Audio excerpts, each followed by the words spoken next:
think it's really easy to get swayed by new tech, new tools, new opportunities, before you've actually monetized and mastered the ones that you have in-house. We implemented a really intelligent market intelligence tool, but we don't have a data analyst in the team. So we just weren't able to make the most of that tool. So we've really pared back to using GA4, and we use Triple Whale so that we're focusing on the data that's important, which is around our attribution and really nailing that. It's the eCommerce Master Plan podcast, here to help you solve your marketing problems and grow your e-commerce business. Cutting through the hype to bring you inspiration and advice from the e-commerce sector and beyond. Here's your host, Chloe Thomas. Hello and welcome. It's great to have you here. Thank you for hitting play and choosing to listen to one of our inspiring guests. In this episode, we're catching up with a fashion brand, I suppose, who operate in a very niche part. In fact, two niches, and we'll talk about that. We'll talk about how interesting it is being in niches and how you balance dealing with different niches, or niches if you're one of our American listeners. We also get deep into how you can do community so it actually delivers. We're also chatting about team efficiency. How do you make things more efficient in your team? How do you make sure your team are working on the right things? And some really interesting tech stack decisions that are enabling that in our guest's company. Please listen to the end of the episode so you don't miss out on her top tips and my own take on this episode. Have you yet downloaded our ebook? To celebrate reaching episode 500, we've created an epic e-commerce success-focused ebook for you, packed with 500 top tips about how to make your e-commerce store more profitable, featuring the advice of many past guests alongside industry experts and many of you as well, our listeners. I've checked every single tip and organised the whole thing into sections for you, making it super easy to dip in and dip out and take inspiration as and when you need it. This ebook needs to be sat on your desktop or even printed and sat on your desk. Download your free copy right now at ecmp.info/ebook. Get 2024's most valuable e-commerce ebook now, ecmp.info/ebook. And now to introduce our special guest. Malina Zarb is the Marketing and E-commerce Director at Zone3, the world's highest rated triathlon brand. Founded in 2006, Zone3 now sell via their Shopify store and wholesale channel. In total, doing $9 million a year, about 45% of which is D2C. Hello, Malina. Hello, Chloe. Nice to meet you. Lovely to meet you too. Thank you so much for coming on the show. How did you yourself get into the world of e-commerce? Right. So I started in e-commerce in 2004, which in e-commerce years is a really long time. And I started because I worked in publishing prior to that and in the digital space, and just found it really fascinating and saw a hole in the market for plus size women looking for fashion. So I started my own plus size fashion business, online fashion business, which I ran for about 11 years, obviously as a youngster in that space, and in a really fledgling market. So that obviously taught me huge amounts, and I grew with the industry, I'd say, as over that period. That's so mad you started off in plus size, because my career started in 2004, and then in about 2006, I was working with the brand Anne Harvey, putting them online for the first time, which you will know, most of the listeners won't know, but was a huge plus size business way back when. Small world. Yes. So running your own brand, how did that go? How did you end up at Zone3?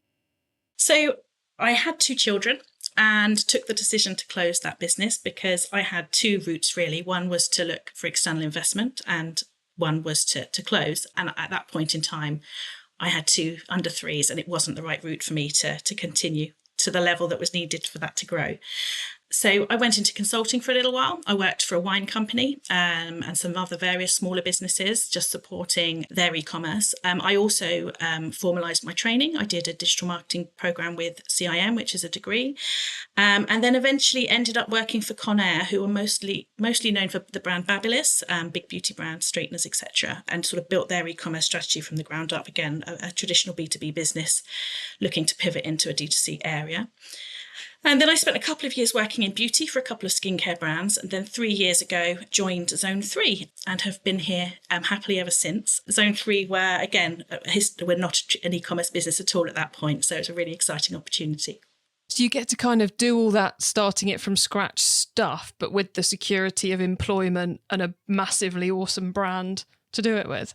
Indeed, yeah. Yes, exactly. That's definitely where I had found my kind of niche prior to coming here is, working with brands that wanted to really build that profile from the ground up. And how mad is it 20 years on from starting in the industry that there's still brands that need to launch online? Indeed. It's kind of like still kind of mad, but actually makes sense when you properly think about it.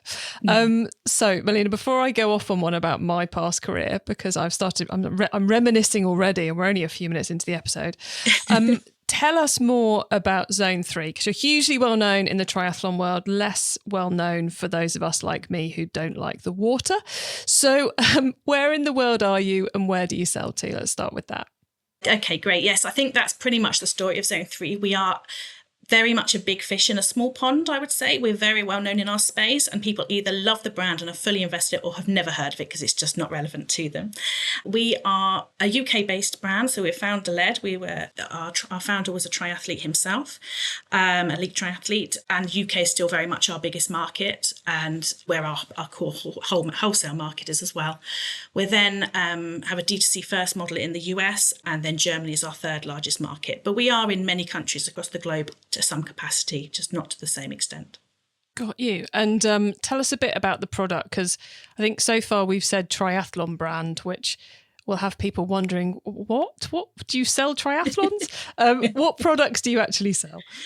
So we're mostly focused on the swim element of triathlon, although we do sell tri-wear, which are the actual suits that you would wear to throughout the race. But predominantly we sell wetsuits, swimwear, goggles, and swim accessories. So our two core markets are triathletes and triathlons, right from your kind of first time bucket lister right up to an elite triathlete who races for at pro level. Then due to COVID, we had a huge influx of people that were swimming outdoors for fun, fitness, and mental health. So we have now got a big developed audience of open water swimmers who would also use those same products. The product itself would look different, the price point would be different, and the community is very different. But ultimately, they're looking for wetsuits for swimming outdoors. Is it exciting or challenging balancing those two very different groups? Because you've got the wild swimmers, which in my head is menopausal women trying to cool off. Sorry, everybody, anyone who's offended by that, but that's, it's the older woman going in for the mindfulness. It's that side of things. Whereas the triathlete is someone who's far too fit, quite frankly, trying to see how far they can push their body. And they're two very different mindsets. Very much so. But I think one of the learnings that we take from our data and from our community activation is that, yes, that's the perception. And yes, those people exist at both ends of the scale. But actually, there's a lot of crossover and noise in the middle that you can't define. You can't define an open water swimmer and a triathlete to quite that level. But, if we were looking at our demographics on paper, that would be it. There would be a slightly older lady demographic for our open water swimmer versus a younger male triathlete. But we do often find that people that start in that open water space, get the bug, and they're joining groups and communities and end up sort of taking that journey through to triathlon, to their first triathlon, is quite common as well. Do you find it challenging trying to manage those two sets of needs and keep the customers in the right channel, as it were, or is it just very cool getting to talk to two niches instead of one? I think there are certain channels where we do have that kind of really defined, so if we were going to a triathlon event, that would be quite a defined journey for that consumer and how we talk to them. Similarly, if we were going to an open water event. Outside of that, with our marketing, I think it's very much focusing on our core heritage and why people buy into the brand around the quality and what we bring to the table, and then applying that to their level of need. So ultimately, the reason the open water swim community have bought into Zone3 is because of that heritage as well, because they want the quality product. So it's not, they're still, and at the heart of that is that they're all doing this for passion. So I think that's what kind of brings it together. It's community and passion, that these people, whether they're swimming or triathletes, that we're supporting them in what they're doing to enjoy themselves. It's kind of one of those scenarios where you look at the Venn diagram, which on first thoughts, the only thing they've got in common is cold water. And then the more you kind of peel back the layers of the onion, the more you realise actually there's huge amounts of things that overlap between these two. So if you can keep most of your marketing in that overlap space, then you're appealing to everyone without having to push people into specific boxes too much. Yeah, exactly that. And then I think it's just guiding them to the right products within that as a secondary kind of layer. You mentioned community there, which is like one of, I think, the biggest buzzwords in e-commerce and marketing in general at the moment. As we all start to focus more on retention and higher profit margin activity, community keeps getting bandied around. And I think it'd be fair to say that you guys are doing it well when a lot of people have gone, we'll install an app and we'll just do that. Or we'll create a newsletter that says the word community in it. So you've been doing this for the last couple of years, trying to actually pull a proper community piece together. What's been the key building blocks of that for Zone3? So when I was sitting around the table 2 years ago, we wanted to differentiate and really get back to the grassroots of our sport. I think Zone3's heritage grew by being that brand that people knew, that on the ground, that was developed by someone in the space and for the people.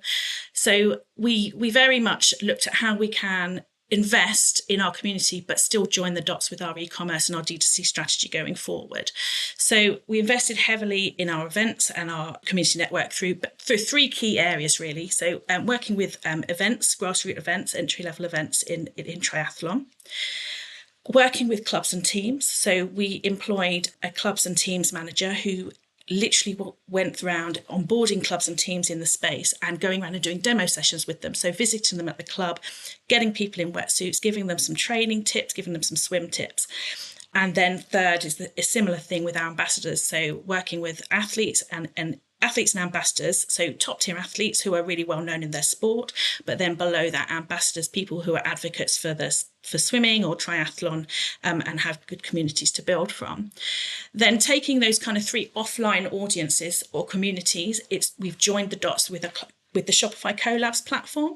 So every interaction that we have offline, we link back through our collabs, through QR codes and through specific URLs. That means that they can earn commission, that they can offer specific offers out to their audiences and their communities, and that we can track the value of the partnerships.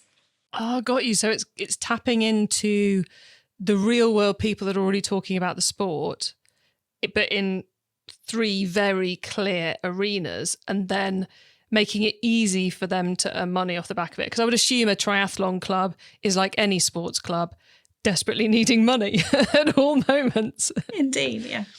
Exactly that. So they get the value because they're able to share with their community real value through what we bring to the table as far as the demo or added value.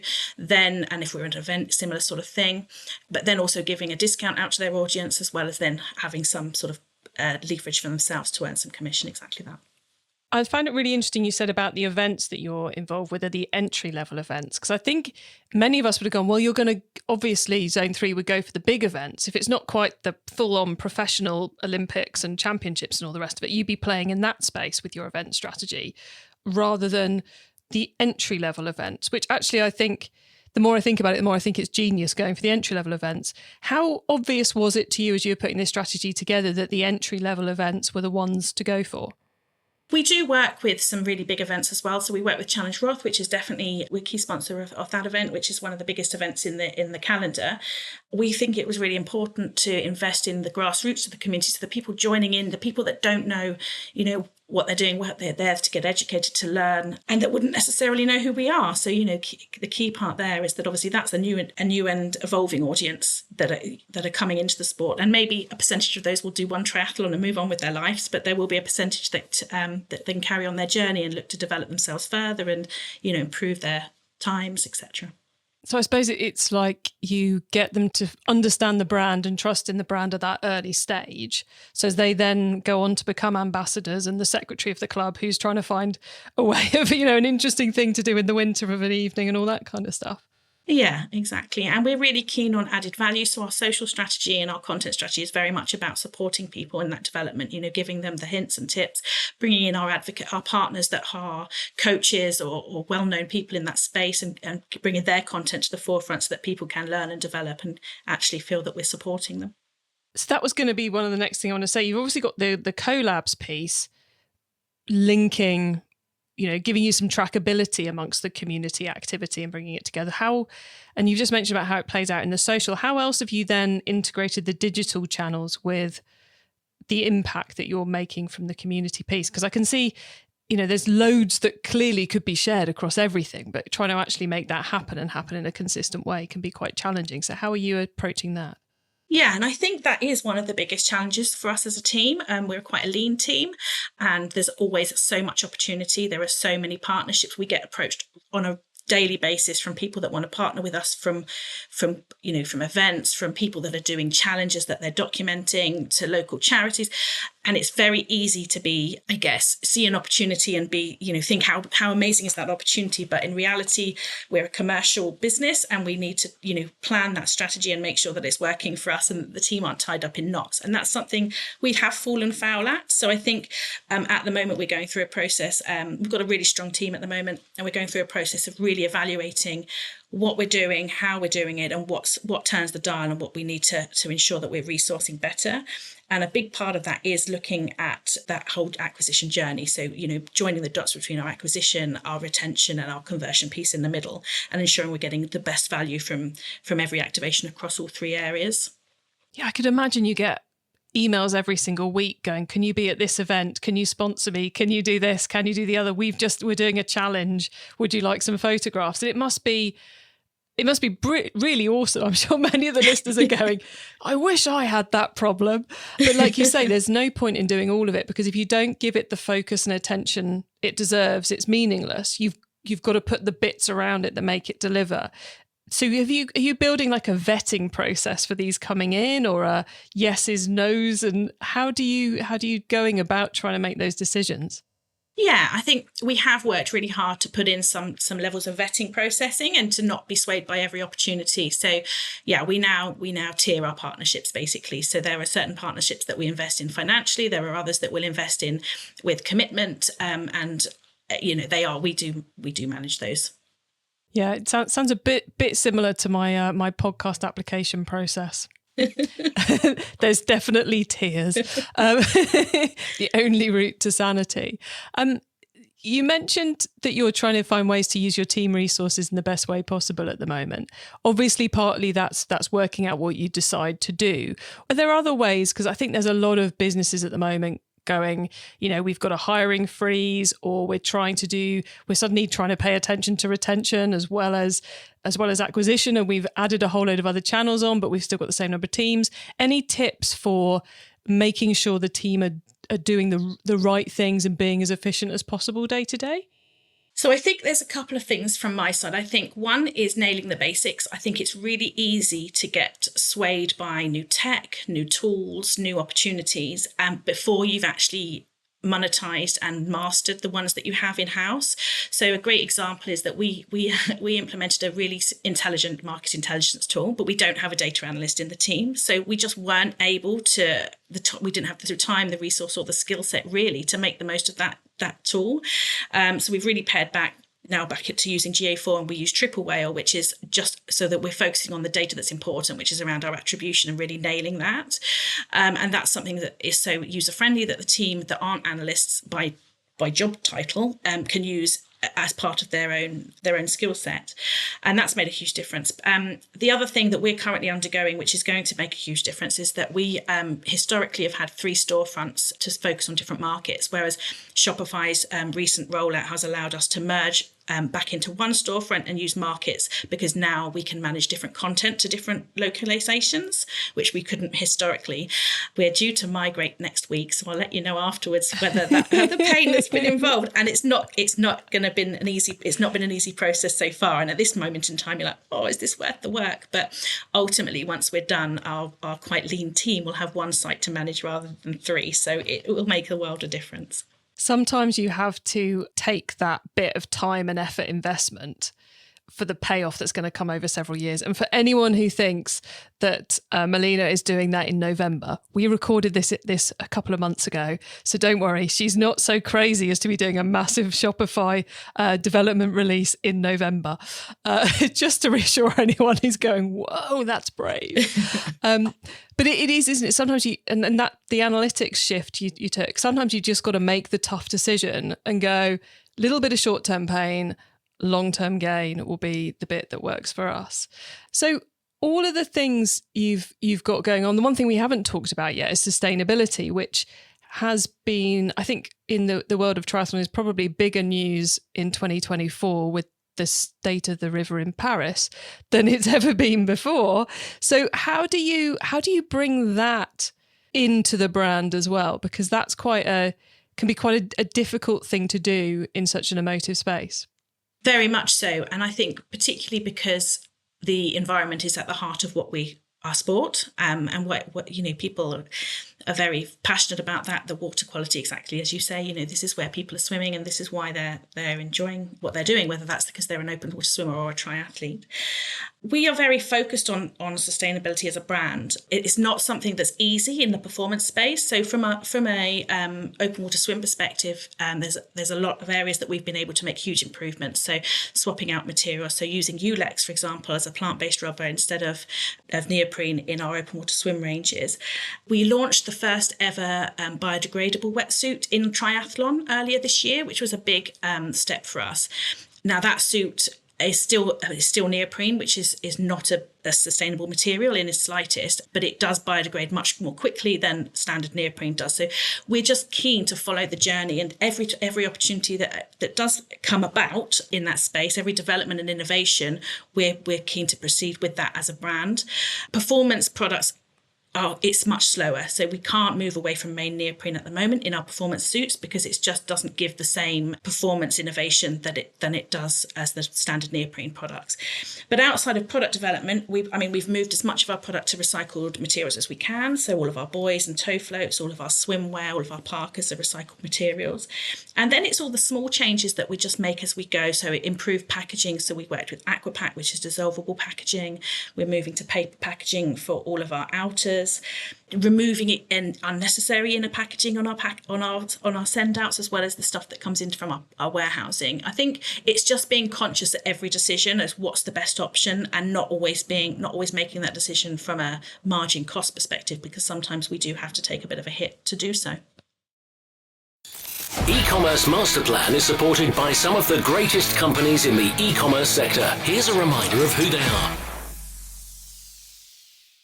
Have you yet downloaded our ebook? To celebrate reaching episode 500, we've created an epic e-commerce success-focused ebook for you, packed with 500 top tips about how to make your e-commerce store more profitable, featuring the advice of many, many past guests alongside industry experts and many of you as well, our listeners. I've checked every single tip and organised the whole thing into sections for you, making it super easy to dip in and dip out and take inspiration as and when you need it. This ebook needs to be sat on your desktop or even printed and sat on your desk. Download your free copy right now at ecmp.info/ebook. Get 2024's most valuable e-commerce ebook now, ecmp.info/ebook.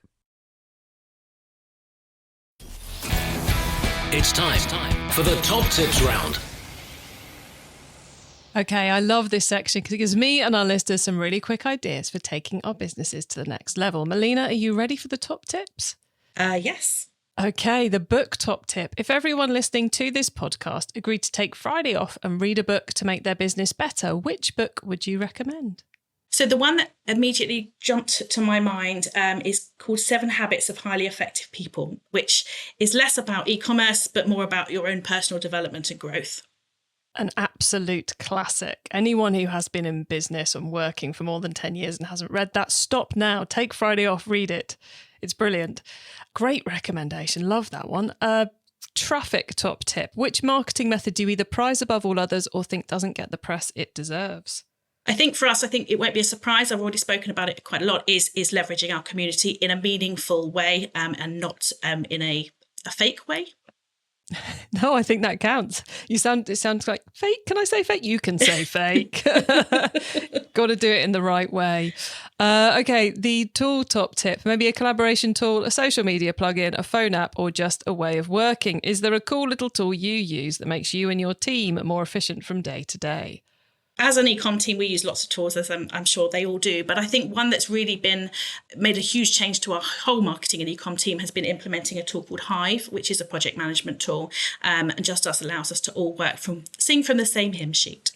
Is that HIVE or HYVE or something else? HIVE. Gosh, they got the right URL. Well done them. Okay, the carbon top tip. What's your favourite way to reduce the carbon footprint of an e-commerce store?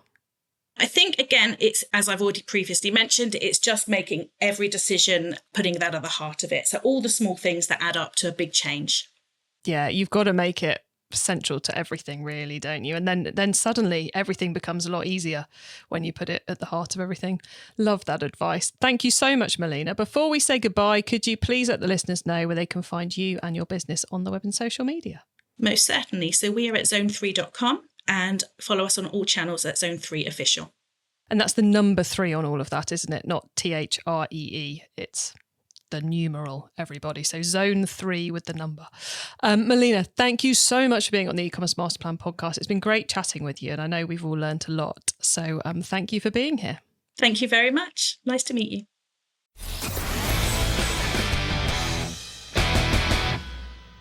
Brilliant approach to community. I love the way they've kind of stacked that up from tapping into communities that already exist and getting in at the grassroots and then working out how to layer that up with everything. And then the elements about making the team more efficient as well.